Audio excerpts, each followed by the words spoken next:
cool. Awesome. Excellent. We are here today. It is August 4th, and we're here with Crusty Demons and John Freeman, myself, Jason Shuck, and go ahead, introduce yourself there, Joe. Yep, I'm Joe, and we are joined with John from Crusty Demons, and we're going to chat about the history of Crusty Demons, how it was formed, how we got to where we are now. And yeah, I'll just hand over the mic. Beautiful. Since even though there's no other mic, The virtual, let's just imagine there's a mic.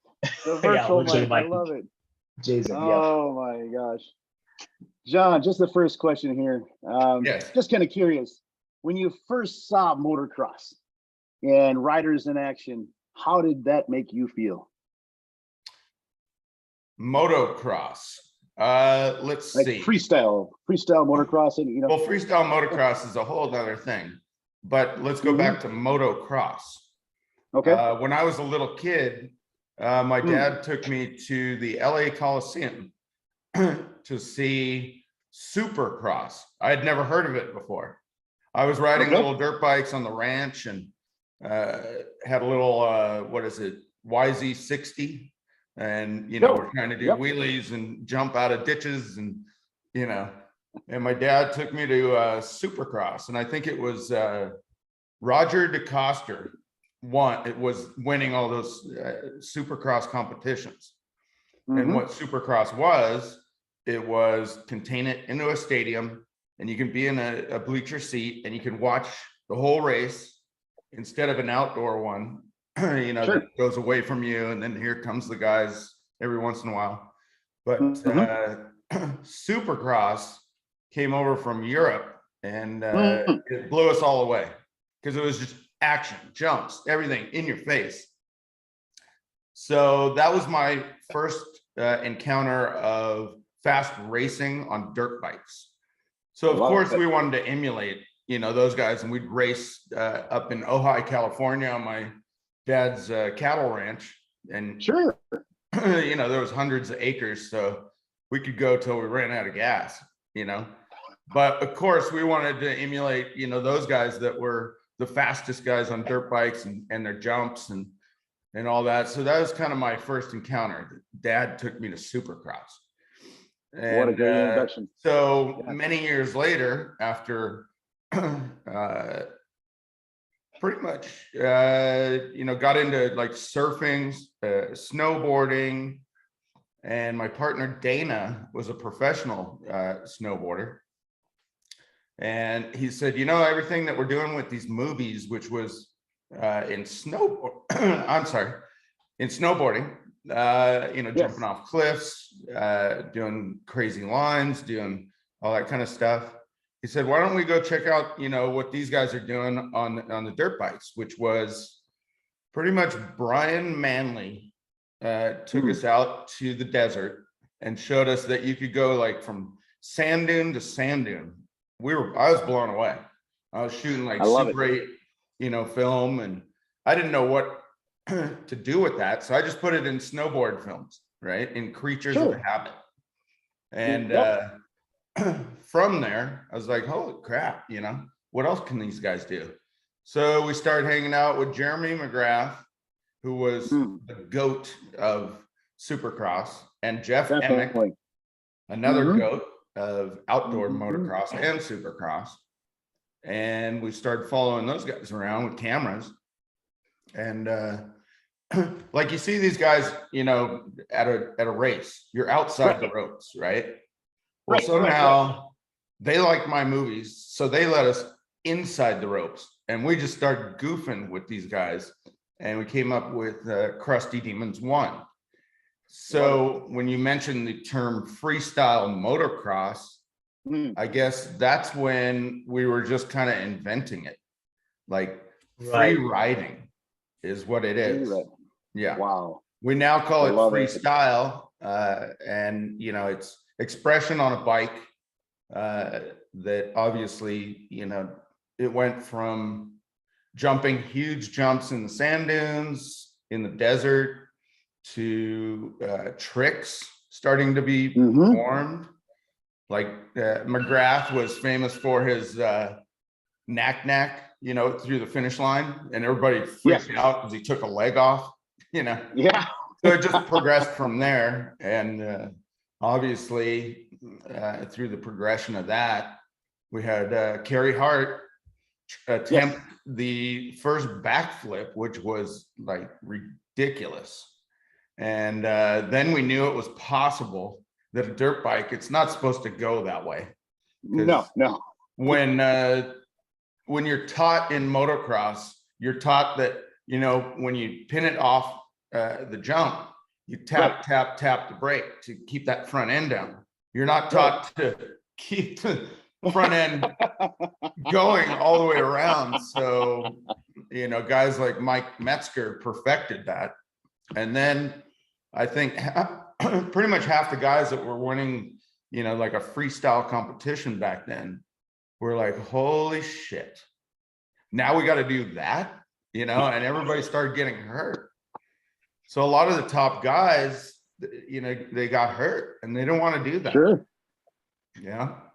Guys like Brian Deegan, he's like, I better nut up if this is what we gotta do now. Yeah. That's right. And he crashed hard. Same with Nate Adams. He became another guy that perfected that early on, and Metzger. But all those guys landed on their heads, hospital, all that kind of stuff. So that was the beginning of kind of getting recognized big in freestyle. I think the progression of those tricks to the bike going upside down. Yeah, absolutely. Yeah, and that's just amazing. It's absolutely fascinating. When the guys get hurt, what did you see in terms of like a typical progression? Because I would imagine there's healing time, of course, in the hospital, but not just physically healing, but mental healing too. Did you see a certain point where where it took some guys a little longer than others to get back in the saddle and get that confidence back to hit the next trick, that much harder? And you know what I mean? If they I don't know, I'm just kind of curious, or were they just, hey, balls to the walls, I'm healed, and back in it, and there's like no downtime even for the mental recovery? What were your thoughts on that? What did you see? What did you experience with the riders? Interesting question, because I think the mental part, when guys thought, oh, I'm not going to do well in a contest if I don't have this backflip thing. And I think the mental part of that, it just chased about half the field away. They were like, I can't get that through my head. I cannot do that. And they had to walk away, or get 5th place or something, because the guys that were doing the flips, like Metzger and Nate Adams, Brian Deegan, those, and Pastrana, you got to throw that name Pastrana, in there. You have to. Yeah. And those guys, they weren't scared to do it. They got hurt. Then there was the invention of the foam pit. So foam pit, tell me more. Yeah. So they would buy old, pieces of foam, like whether it was bedding or I don't know. They'd find scraps of that. It was expensive, and you got to build a big enough box to. You're not going to hit the bottom of it, so it's got to be deep enough, and it's got to be wide enough and long enough that if you go astray, you're not going to miss, the pit. So the invention of foam pits was pretty interesting, and then they started, going upside down and getting it perfected, and really pushing themselves, because then pushing it to, hey, I'm upside down, I might as well do a trick, right? So I think these days, like everyone uses foam pits. Like whenever there's a jump and they want to practice that, I think they, like all the athletes, all the sports, they use these foam pits. I mean, was that like, did you guys invent that? I mean, was that the first time that foam pit was introduced? What do you think? No, I think foam pits were very individual, and I think it was copied. Where we saw maybe, how skiers were practicing, those crazy tricks Mhm. and landing in water and stuff like that. Mhm. Well, Mhm.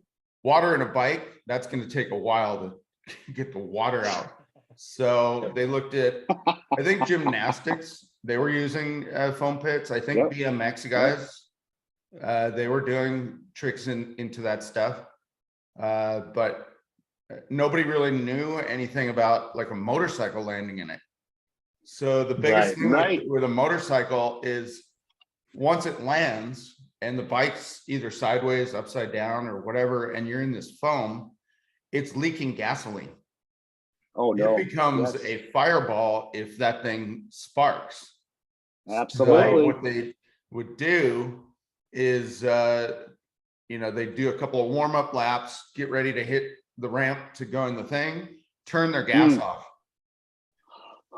There's enough Okay. gas just to get, off the ramp, do the backflip and land in there, and then there's no gas dripping in. So that's what they do. Smart.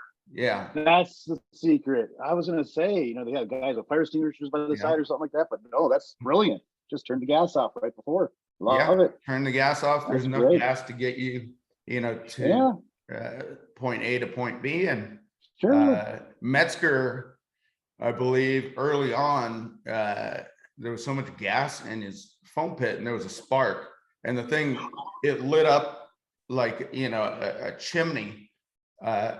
Luckily he got out, but the guys started worrying about, should we get fire retardant, foam? Right. That's Right. expensive. Oh yeah. Absolutely. What a So they brilliant just came up solution. in the early days with turn the gas off. Yeah.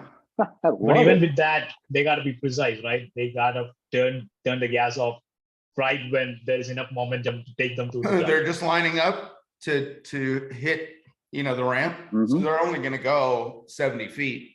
So they're going to go rock, boom, in the thing.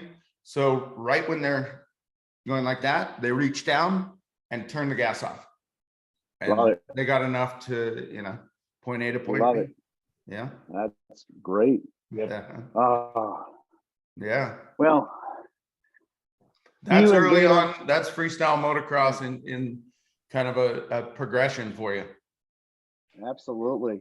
And Well, you guys guys like are the icons. Jeremy McGrath and Jeff Emmett, they were like, "Oh, look at these guys doing silly tricks." Then when it went Yeah. upside down, they're like, "I don't want to do that." These guys have taken it to another level. This is getting kind of serious now. Oh, Yeah. totally. Yeah, A whole different echelon, it is. with setting the bar. And in order to, really outdo the previous guy, you got to take it one step higher, higher, higher, higher. And just to see that That's the happen. way it- And I'm sure that, That's how Yeah. it went. Yeah, and I'm sure that's kind of your progression with your 21 films, right? I mean, yeah. you look at, 21 films, the TV series, the video game, it's been 27 years since, Crusty Demons of Dirt. So is that what Yeah. you saw with your progression, from one film to another, just, more and more tricks? And, just kind of curious, that's one question. And then also the second question is, when you first started the first film, what were your expectations? Did you ever think it would blossom into what it became? What was the first question? Oh, sorry. That's with the 21 films, each film you progressed more and more with the stunts, right? Because as the evolution of the art of freestyle continued to push the envelope, I'm sure through your films, the same thing occurred, right? You had to, what are we to do next? To capture more people's interest and thinking outside the box and talking to the writers. What do you think you can do? What can we do for this film? That's the first question. I think for me, in Yeah. the beginning, Hmm. as I was telling you before, we'd Yeah. cruise out to the California desert, Right. find big sand Right. dunes, and we'd hit Yeah. up, some of the desert areas that had, possibilities of big jumps and stuff like that. So that was kind of in number one. And number two, Crusty number two, I thought more like a surf filmmaker. Let's go find not the best wave in the world. Let's find the best sand dunes in the entire world. and my friend gave me a Wow. postcard to look at the biggest sand dunes in the entire world. They're in Namibia, Africa, right next to South Africa. Yeah, Huh. in the middle of nowhere, skeleton coast where diamonds wash up on the shore, and heavily guarded. And so I think with our films, we kind of progressed by taking dirt bikes around the world in search of like the best places to ride.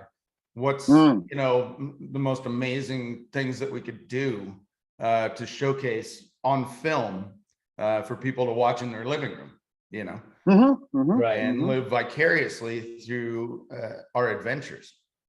In the meantime, we were getting noticed a lot by like ESPN, and that was the progression of when X Games actually added dirt bikes to X Games. That's when we went up to San Francisco, right under the pier, and that's where Travis jumped his dirt bike into the bay. So they knew how these guys are radical. Do we want them? You know? But it made for spectacular television. So it lasts till today, as we're talking. Absolutely. So, You better yeah. believe it. That's just Yeah. amazing, you know. and the these progression guys- was, okay, now we have competition. So the guys would go and you know, practice individually at their own homes and try and keep their tricks secret, because they're going to come out in a competition. They don't want to have the other guy know, you know, what he's practicing. Yeah. I love it. Yeah. Oh So if my that gosh, answers it's the awesome. first question there. It sure does. Absolutely, John. Thank you. Yeah. And then when you first made your first film, obviously, did you ever, what were your expectations? Did you ever dream that it would become as big as it has become? I mean, the whole Krusty Demon fan franchise. Never. Never Never, thought yeah. of that. You know, I was off Mhm. making snowboard movies when Right. Krusty was just kind of, I don't know, organic. It just developed into my hands. And then I thought, oh, you know, maybe this is, you know, a film that we could bring out in the motocross industry, and let's see what they think of. Mhm. Pretty much my guys were like a handful of knuckleheads, except for the top racers like a McGrath or an Emick, you know. Sure. But the other guys were like the misfits, you know, that were struggling at racing, you know, and Oh, yes. struggling in their vans, trying to get around to, you know, motocross events and not making money. And so we scooped up a bunch of those guys that were really good, Yeah. especially like a Kerry Hart. You know, we met him and he was Okay. struggling, Yeah. arguing with his mechanic and frustrated in Florida that, you know, he's like, man, I came all the way out here from Vegas, you know, and I'm not winning. And we're like, hey, come with us, buddy. Want to go to Brazil? He's like, what? Wow. Wow. Yeah, You know, that had to be so cool, yeah, you know, to be able to give opportunity to guys that were struggling on the race, but Yeah. you give them a platform where they Yeah. can really excel and show their creativity. yeah. What an amazing, you're making dreams come true, you know, Yeah. through these films with a lot of these writers. That's awesome. Oh, John, I love it. And guys like Brian Deegan, Yeah. he won a 125 Supercross main at the Coliseum, and he was such a rebel that when he was going through the finish line, he threw his bike. It's a famous shot, and the Motocross Association fined the shit out of him. They're like, "This is so irresponsible." He's like, "I don't give a fuck. I just beat everybody, man." So I was like, "That's my guy." I need that guy right there. Absolutely. Yeah, Yeah. A guy that's not afraid to think outside the box, you know, 'cause that's what it really takes. You and know? a kid like Crowd must have loved Pastrana, that. you know, like Pastrana, we found him in Florida on just a whim. We were following around some of the motocross things, Supercross, and we found this little 12-year-old kid. He's like, hey, what are you guys building over there? We were building a big jump over like an alligator pond. And he's like, can I hit your jump, guys? And I had Carrie Hart, Seth, this other guy, Anthony Pocaroba, that brought us over to Florida. And we're like, who's this little kid? I said, well, ask your mom and dad, if you're allowed to hit our jump. So he went over, Mom, Dad, can I hit their jump? Can you make it, son? Of course I can make it. Yeah. So that's where we discovered Travis Pastrana. He hit our jump like nothing. And his dad was like on the other side, almost trying to grab him in the air and make sure that he made it. He's like, Dad, get out of the way. What are you doing? I love it. Oh, Traveling Joe. to these different places, we would find unique individuals, and that progressed our films. So, Sure enough. we found people all over the United States, a lot in California, from Temecula. That was kind of the spawning ground of racing at that time and now. But then traveling the world, you pick up, some South Africans, you pick up some Brazilians, you pick up, Peruvians, all kinds of people. So, yeah. And now if you see freestyle motocross, it's huge with Europeans. Then we went to Australia. Those guys, they don't like to lose. So they got to ride with Americans and see what was going on and then start beating them. Yeah. I Yeah. love it. Yeah. I was watching Outback Attack yesterday, Yes. and so that kind of portrays the passion Australians have towards the sport. Like even though Americans invented it, but Australians just they are extremely crazy about the sport, and like I can really see the passion in the movie. So how I think like Australia is the most is the place that you love most to go put on a show. Is that correct? Or is there any other place that you would love to put on a show? Like the best place? Yeah. I would call Australia probably our second home. Okay. Awesome. And the reason being is because we went over there and we did a kind of an adventure because I had Australian friends. They were pretty much surfers, and they took us to cool beaches and different things. And so we showcased Australia, I think in maybe Krusty 3, something like that. And but in what was it, 1999, I got a call from a guy that said, what if all the craziness that you have in the film there, is it possible that you can bring that to Australia and do it live? And I said, well, I don't know, you're gonna pay the guys? Yeah, we can pay them. And what are we gonna do? So they took one of our guys, his name is Mickey Diamond, and he went out there before we got there, and he built a big course. And so we didn't know where Perth, Australia is. We had no idea. We thought, oh, this is great. So I gathered up, my misfits and said, we're going to go and we're just going to put on an exhibition for a crowd over in Australia. And we're just going to make it look like the movie, just kind of mayhem, do your tricks, sign autographs, whatever it is, so they put us on a plane. Of course, everybody got drunk. We landed. We thought we were in Perth, Australia. We got off the plane. We were in Japan.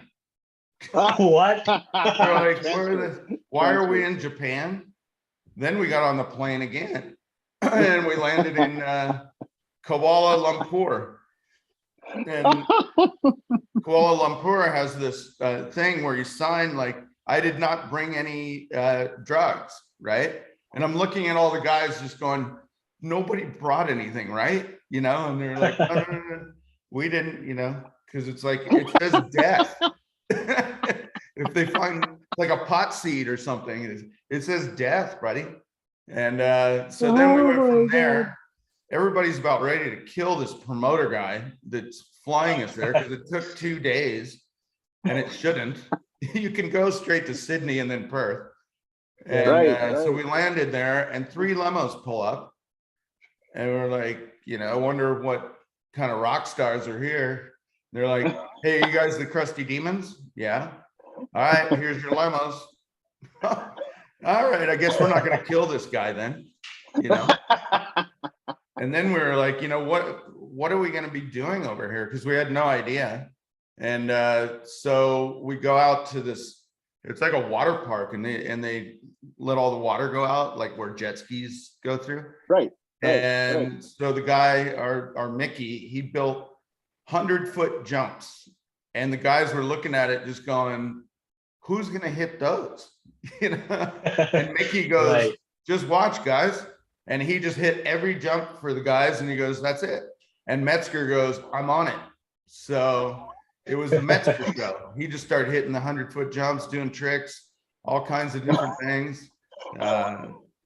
So then we started doing like, hey, one at a time, and Deegan and Linkhogel were doing their thing. Metz is doing his thing. Seth, he's just trying to do long distance stuff. So who else did we have? Clifford Adoptante went with us, the Flying Hawaiian. So when it came down to the show, we went out there and we came in limos again, and we were like, why are all these cars here? Is somebody having an event or something? And people are walking all down the street. You couldn't even see the venue yet. It was like, oh my God, man, wow. 20,000 people came out, and we were like, this is for us.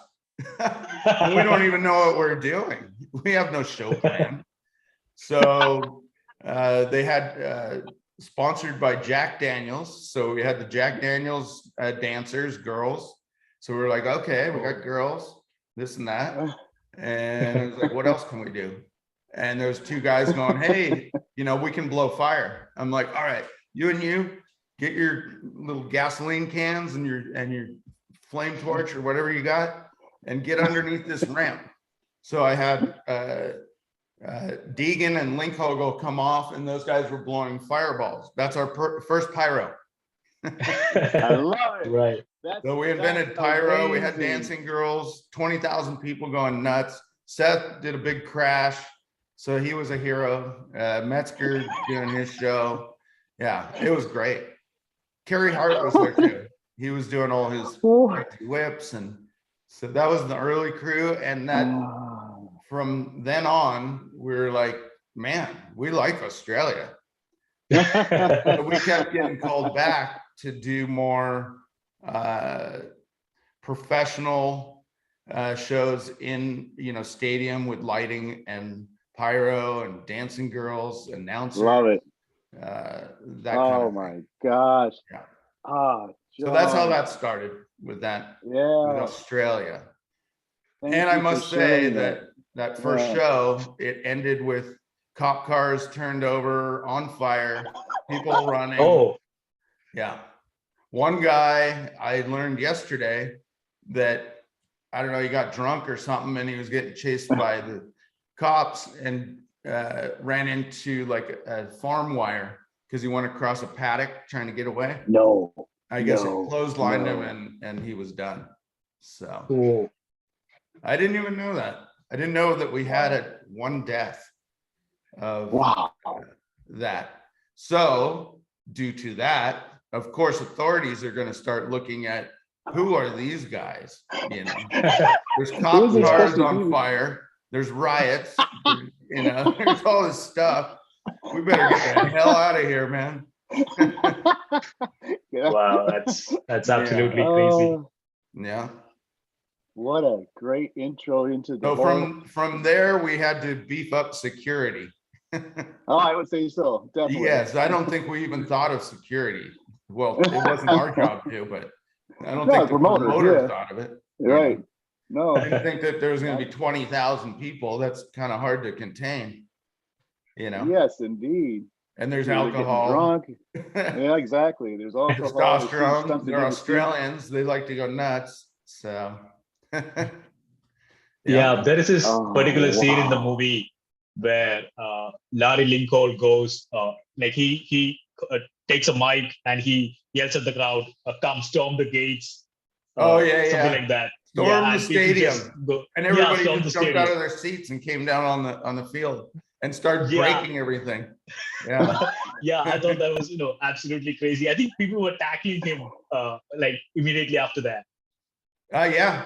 He was stoked. All they wanted to do was just kind of grab him and touch him, like Yeah. we're touching the American icon, they just wanted to grab him.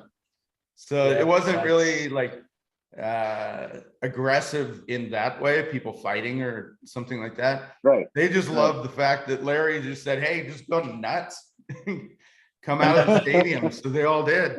Came on the field, and our set was like broken cars and all this, and so they were just bashing, broken shit anyways that we already had out there. Break the Yeah. windows, and he's just inciting that whole thing.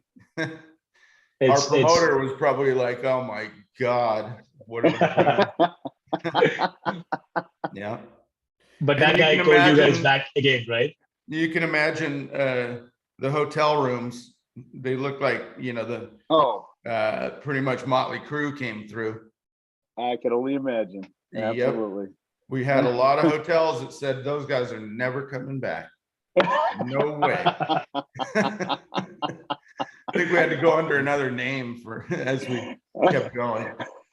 Yeah, Wow. It's funny. yeah, yeah. Crazy moments back in the Oh, earlier yeah. chapters. Oh my lordy. Pretty much like some of the hotels, like all the furniture was out the window into the pool. It's like Wow. pretty much, the rock and roll kind of lifestyle. Girls coming I in, love it. windows, all kinds of stuff. And of Huh. course, it attracted some of the kind of like the Hells Angels type, but Yes. Yes. we had back then in Perth, it was called Coffin Cheaters. So we had the Coffin Cheaters, and once we made friends with these guys, they would Yep. be at the airport. Every time we come in, those guys were there. Yeah. Just big Love dudes, it. big beards, gnarly, and nobody could mess with us. I would bet not. Forget about security guards. We had those guys. Yeah. Anybody even comes close, they're like, nope. Nobody touches my boys. Yeah. So an interesting time. Yeah. Oh, Yeah. wow. Yeah. Great times indeed. With all Uh-huh. these amazing, over the top, unbelievable, just incredible stunts, near death experiences, is there one that really stands out in your mind more than another as like, oh my God, that was just over the top, like nuts. I can't believe, whether it was successful or not. Was there one that really stands out? Because there's many stunts I know, but was there one that really almost gave you a heart attack there?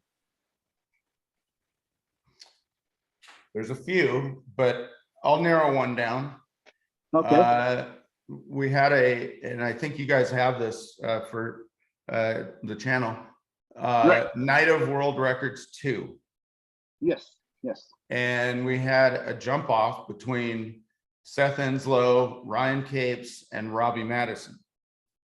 And Robbie Madison moved his ramp back where it was like a 300-foot gap.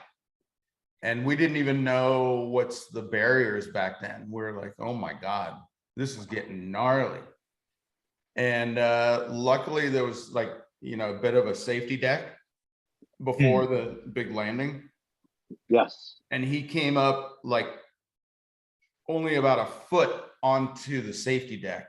If he had hit into the back of that big mountain of dirt, you know what I mean? He'd be done, dead.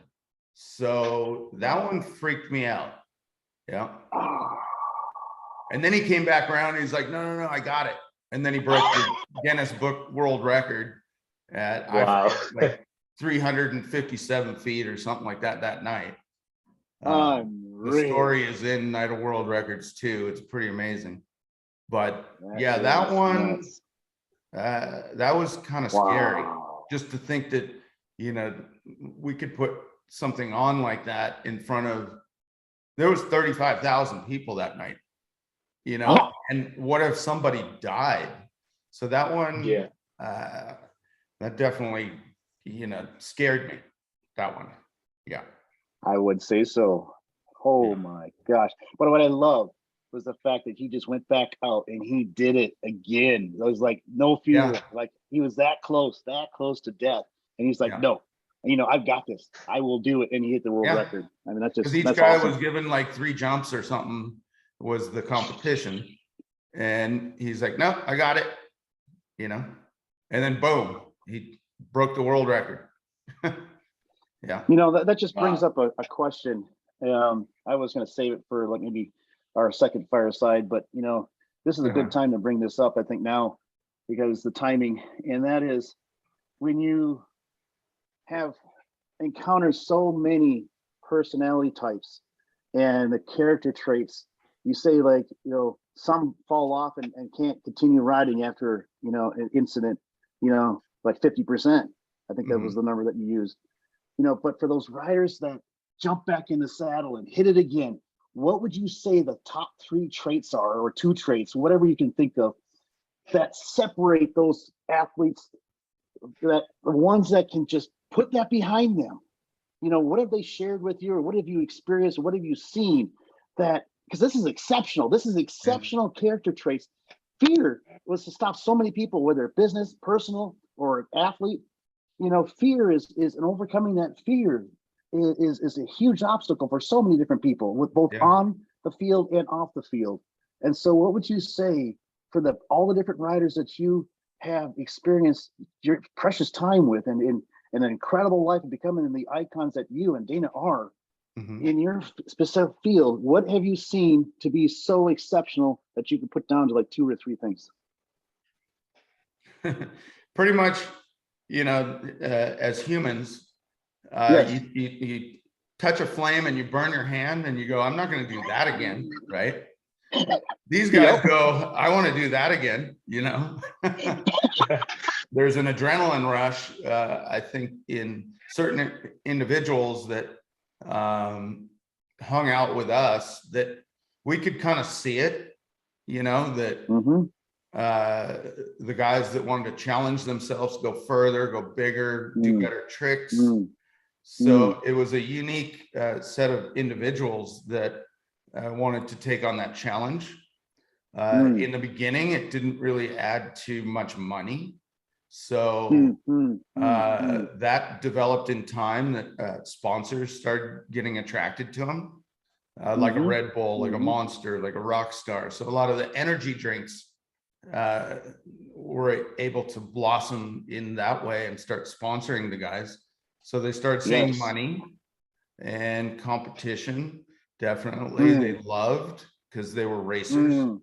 Pretty much all of them were racers in the beginning. So they already knew the adrenaline of race, and they would get hurt, you know, racing. But they were tough guys. You could back up, or you go to the hospital and you mend up your wound, and then you get back on the bike. So like you're saying, you know, what's inside these guys, I think it takes, you know, a tough individual, not only physically but mentally, to get back up, you know, because everybody goes down. There's not one guy that didn't crash really hard, break something bad, and get back up and get back on the bike. Love it. That's awesome. Thank you. I think Thank you for sharing that. There is a moment in one of the films where Bobby Madison says this, like, in the end, you know, it all comes down to this. So it's, hey doc, when can I ride again? It's not whether I can ride again. It's when can I ride again? When can I get back on my bike and do a jump? So that kind of mentality, you know, it's there all the time. That's just amazing. When Seth had his big crash where they had to he collapsed his whole, like, this part of your face, you know, the skull. Wow. Yes. So what they yes. had to do was like cut his face and peel the face off and Wow. put titanium in his face there. So he has titanium there. And then they stapled his head back together. So he's like, Wow. you know, with that shot with the staples. I don't know if you have that one. That my one's God. crazy. And he said, Doc, when can I get back on the bike? And he's like, you're not getting back on the bike for, you know, 6 months. In 3.5 or 4 weeks, he did a world record jump. Wow. Doctor's like, I told you.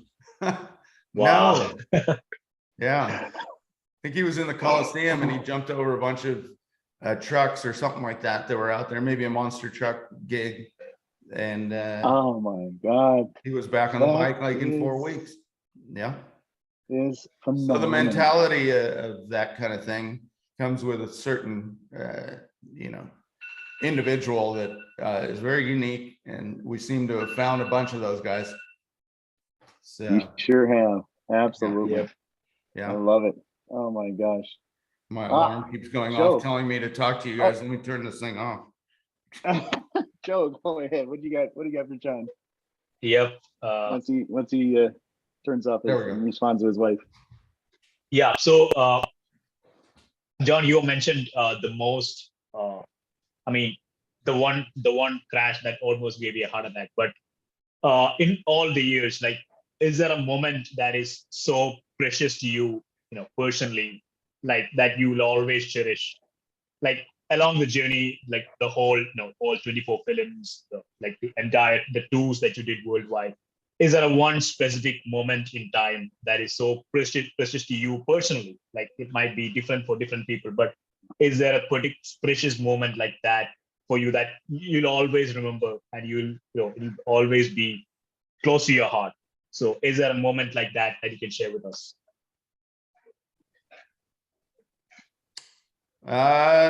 There's quite a few, but I'll just take a stab at one of them. In Sure. Crusty Demons number 8, it was when I got to rent a volcano in New Zealand.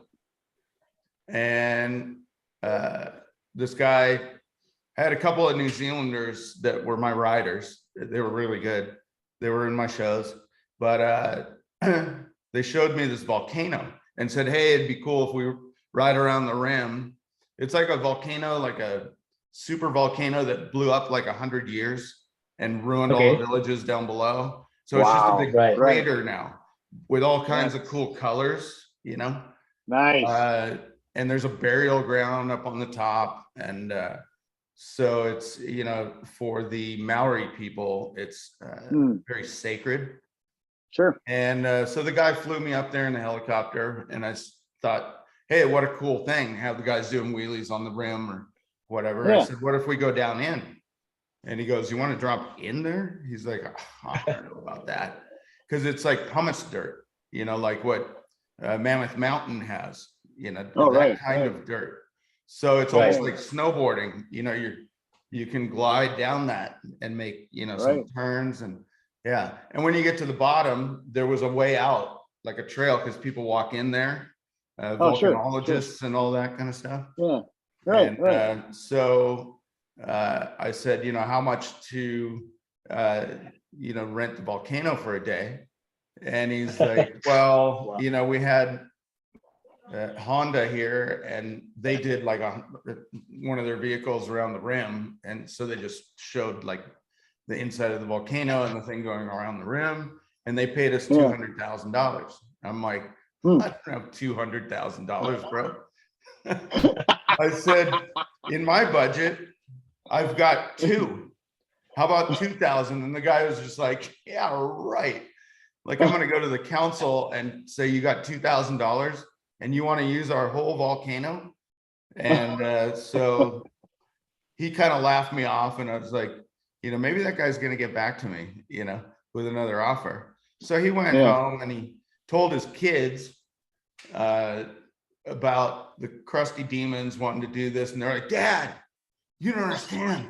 You gotta let these, because they had all my films. You gotta let Wow. these guys do this. Let them drop in that, volcano. I love And he it. came back to me the next day and he's like, all right, my kids are all over me. How about 30,000? I was like, 2,000, bro. That's all I got.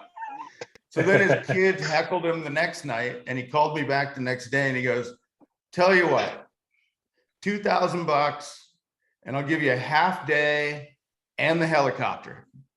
Okay, Wow. done deal. So we Oh, went my there and it was foggy in the morning.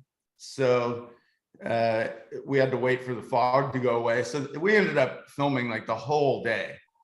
And Of course, so I got I love it. exactly all the shots that I wanted. There was volcanologists in white suits. And I was like, hey guys, and they're like, where should we go? Hiding behind the rocks, as we're doing the filming, and they're looking for specific like gems out of there and what's Yeah. the age of the volcano. And Oh yeah. my God. So the scientists all had to hide behind the rocks. And so we had quite a day there. There was a couple of crashes all the way down tumbling into the volcano and Oh, super shots, all around the rim, and then the guys drop in. Oh. So came out very cool. Yeah.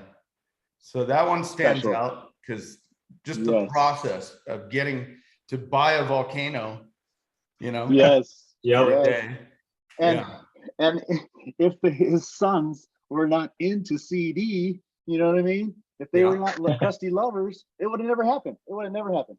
Yeah. You You see, And that's- you're saying like CD, you mean DVD, but back then I'm saying we weren't Crusty even Demons, that Crusty Demons. far. We were in VHS. I'm saying Yep. Crusty Demons. CD is abbreviating for Crusty Demons. Crusty Demons. Oh, CD. Yeah. Yes. yeah. That's my short term for you. sorry, John. Yeah. So CD, Crusty Demons, CD. If his son, their kids were not into your films on VHS, It wouldn't have happened. it would have never happened. It would have never No. happened. It would have never happened. And I don't No. think that's going to happen anytime soon. Ever since No. we left. No. For $2,000? Yep. No, No. never. The first thing the heli guy told me, and he was in charge of the whole process for the Maori people, and Right. he runs the tourism board there. He said there's a sacred part on this one side of the volcano. Tell you guys, do not go there. Where do they go first? I lift up in the helicopter, hanging out the window, about ready to, film with 16 millimeter.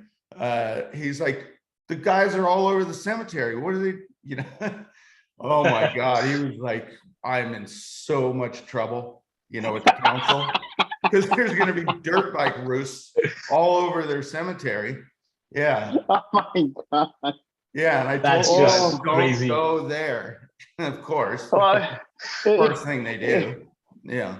like, when we tell our kid not to do something, don't touch a hot stove. What do they do? Oh, let's just touch a hot stove. Ow. Same kind of thing, same concept. Yeah. So a little slap on the wrist. We landed, and I was like, guys, we What need a great. Yeah, we need to, honor these people and, no going in their cemeteries. Yeah. Yeah, in that's life, just crazy. Yeah. when people have a passion, and I just respect you and Dana so much, and you stayed true to your budget. You're like, hey, $2,000. Yeah. Maybe there's a way you could have put together that 30,000, but no, you stuck to your grounds of the $2,000, and somehow you're able to convey, this love for what you do. Yeah. And his son saw that, and then it's like serendipity. It's you have been in a position for so many years to be doing what you love and happen to get paid to do it. That's phenomenal. I love it. Yeah. Yeah. That's a great position you're in. I Yeah. love it. And then, Wow. as we progressed, more sponsors came on board. So distribution was a lot bigger for us on Crusty 2. Mhm. Because Crusty 1, I didn't have distribution because it didn't exist in motocross. It was pretty much like highlights of Supercross and maybe a crash tape or something like that. So with Right, Crusty One, all I did, I just took all my snowboard distributors and got it in surf and skate and snowboard shops. And that's kind of how it started. Then motocross shops started calling and going, hey, you know, I think when we first started, we sold maybe 5 VHSs to motocross shops of Crusty One. Right. Yeah, they were like, I don't even know what it is. What is it, bro? You know? So the popularity came out of the rest of the action sports areas and distribution. Then we got a call from Fox Racing. Yes. Which is one of the biggest apparel companies, if not the biggest in motocross. And they said, what's it going to take? Because we want to sponsor your second film.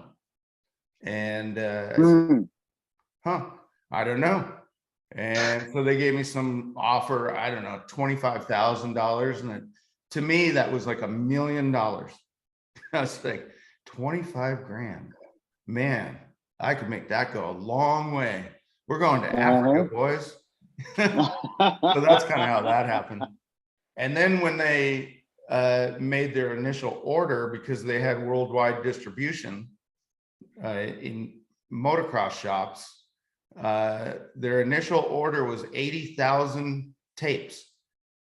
I didn't know how to make 80,000 tapes. I'm like, you know, 10,000 sounds pretty good. But yeah, 80,000 in one run, you know, and I went to my duplicator. I was like, bro, I need 80,000 of these things. He's like, oh my God. Because he had like 300 machines, you know, and you had to run them all in real time off our Betacam master. Yeah. So he was just working overtime, just like, oh my God.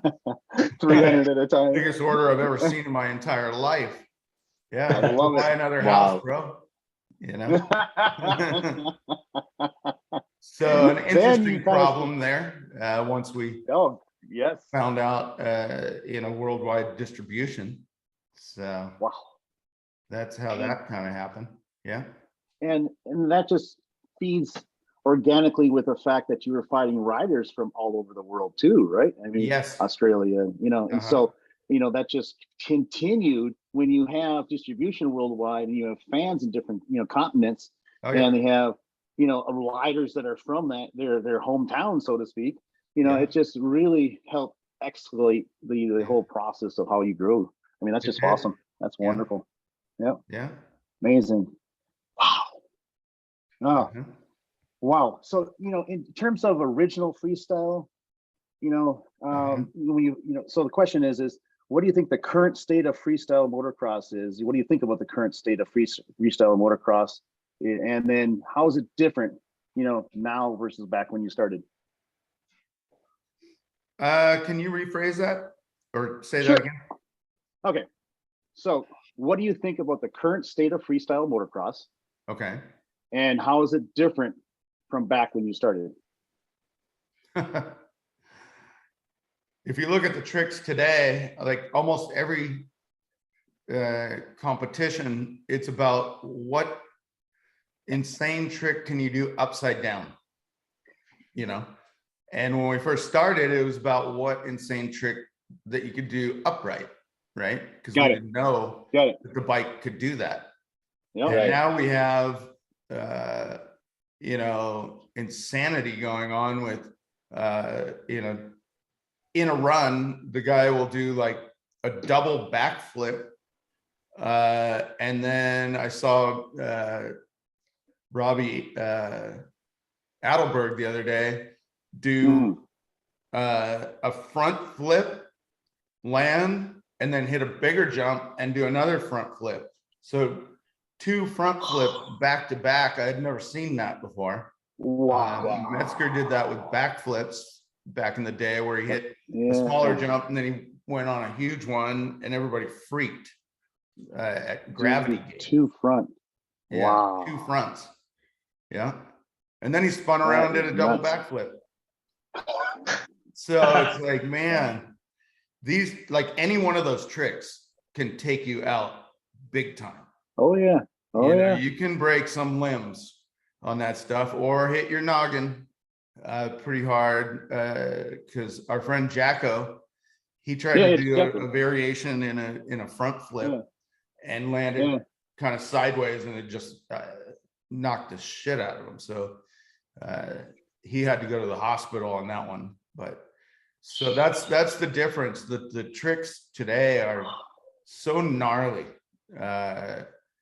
You know, to do front flips and double back flips and all that kind of stuff. Yeah. Like in a double backflip, Hmm. where are you? You know, Mm-hmm. you're going like Mm-hmm. that and you're trying to spot your landing. You know, Yes. what if you're in the wrong spot? That's not going to go Mhm. well. So we've Yeah. had bad accidents on guys trying to do double backflips. Yeah. Yeah. The sport is Ah, evolving. cool. Yes, it is. Wow. So now And we're as it's doing evolving, some other things in yeah. X Games. Yeah. They were all landing to dirt, but in our shows, you know, we've taken too many people to the hospital because they missed, you know, our ramp landings. So Right. there's a progression now that we have these big airbag landers. So it's a little bit Mhm. softer. If you're coming in and you're a little bit off and you crash, you can kind of slide down the thing. Mhm. Kind of like a giant bounce house, you know? Right. Yeah, but it's Yep. a huge landing. So Yep. we've been incorporating those. So has Travis Good. Pastrana in Nitro Circus. Mhm. And it keeps the guys a lot safer. Everybody gets to go back to the hotel, Right. ride another Yep. day, because Yep. you know you're going to pack it up and you're going to go to another city, and you Mhm. take everybody with you, and you're not leaving a soldier behind in a hospital, because that Right. Mhm. as the progression was going, that happened a lot. Yeah. Right. Naturally. Nobody died, not on our Thank watch, God. but Not on your watch. a lot of hospitals. Yeah. Yes. Yeah. We had a Wow. snowmobile guy named Jimmy Blaze that Yeah. we knew he was going to do a backflip off our setup. Yep. And so he had certain track wheels, you know, on the front skis so that he Sure, could roll. sure. But Sure. still the big track in the back. And he would do a backflip every weekend for us. And it was like, he's got about a 50-50 chance he crashed at least 50% of the time. And he would go to the hospital, they'd check him out, he'd go, I'm out of here, and he'd jump the next weekend. So Wow, that's yeah, that's one hell really of a gnarly man. wipeouts. So when you see a snowmobile guy crashing in some of our movies, that's Jimmy Blaze Jimmy. from Alaska. Wow. Yeah. Yeah. Steel balls there. My God. Oh, Get it big back up and time. do it again. Big time. Yeah. Say, oh, what would you say to the young, motocross riders out there to inspire them? What would some words of inspiration might be? Gosh. First of all, if you have a passion for like getting a little mini bike, start there, get a little 50, ride it around in your yard 50cc. or whatever's Yep. available to you. And there's a lot of my guys are starting to be coaches, and they will teach you either motocross or freestyle. So seek out some of these camps where a lot of the crusty guys have become coaches. And that's probably a good way to start out as a young kid. You could be a boy, you could be a girl, doesn't matter, Girls are getting all into it now. They have their own circuit of racing, and yeah, some are getting into Beautiful, John. freestyle. Cool. But yeah, I'd say that's probably a good way to start. you know, Okay. ask your dad. Awesome. Yeah. Yeah. Is there, Cool. you know, like some of these guys training near where we live or something like that? And if there's not, you know, then start off on a little mini bike and get used to it and race around, do little Cool. mini jumps and Thank you. progress from there. Don't be a Yes, 25-year-old guy and just go, oh, I'm just going to take this up, you know, just going to start hucking it big, you know. Yeah. I think pretty much all these guys came from, you know, at least under the age of 10, all had mini bikes. So they got bike skills, you know. Yeah. Maybe you're a That's kid how I that you started. ride BMX and you're learning some tricks and take it to the motorcycle. But yeah, seek out some of our guys because, you know, there's a lot of good training. Awesome. Probably in Florida, California, Arizona. Those are some of the hot spots because the weather's good all year for Florida and us, California. So you probably find, you know, cool places to find a little motocross camp. Yeah. Thank you, John. Thank you very much. Say, awesome. Joe, you know, in respect to John's time, what do you think we save some of the other questions for fireside number 2? How does that sound? Yeah, I think this has been really insightful and a lot of entertainment for sure. Yeah, absolutely. This has been entertaining and thoroughly exciting just to learn more about you and the history here. I sincerely appreciate this opportunity, John, and thank you very much for your time. Absolutely. All right, guys. Until we meet again. Awesome. Sounds good. Yep. Until next time. Riding hard. Great talking to you, John. Yeah. Absolutely. Good to see you guys. Beautiful, guys. Yes. Have a blessed day. We'll see you. All right. Thanks. Bye-bye. Bye-bye. See you guys.